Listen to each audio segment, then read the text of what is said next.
ಉಡುಪಿಯ ಪಪ್ಪೆಟ್ ಹೆಂಗಸು 1970-80ರ ದಶಕದಲ್ಲಿ ಉಡುಪಿಯ ಸಮುದ್ರ ತೀರದಲ್ಲಿ ಬಿರುಗಾಳಿಗೆ ಸಿಲುಕಿ ಮರದ ಪಪೆಟ್ಗಳು ತೀರಕ್ಕೆ ತಲುಪಿದವು. ಪೂರ್ಣಚಂದಿರದ ರಾತ್ರಿ ಗ್ರಾಮಸ್ಥರು ಪಾಳು ಮುಖದ ಪಪೆಟ್ಗಳಂತೆ ಬಟ್ಟೆ ಹೊಂದಿರುವ ಹೆಂಗಸು ಕಾಣ್ತಾಳೆ ಎಂದು ಹೇಳ್ತಾರೆ. ಪಪೆಟ್ ಚಲನಾ ಶೈಲಿಯಲ್ಲಿ ಅವಳು ನೃತ್ಯ ಮಾಡ್ತಿದ್ಲು. ಮಾನವನಂತಹ ಚಲನಾವಲನದ ನಕಲಿ ಹಾರಿಕೆ. ಯಾರಾದ್ರೂ ಹತ್ತಿರ ಹೋಗಲು ಪ್ರಯತ್ನಿಸಿದರೆ ಭಯದಿಂದ ಅಚ್ಚಲರಾಗಿ ಹೋಗ್ತಾರೆ.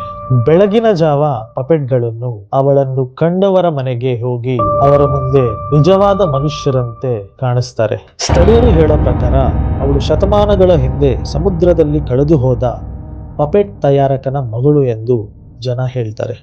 ರಾತ್ರಿಯ ವೇಳೆ ನೀವೇನಾದ್ರೂ ಇವಳನ್ನ ನೋಡಿದರೆ ನೀವೇ ಮುಂದಿನ ಪಪೆಟ್ ಆಗ್ತೀರಾ.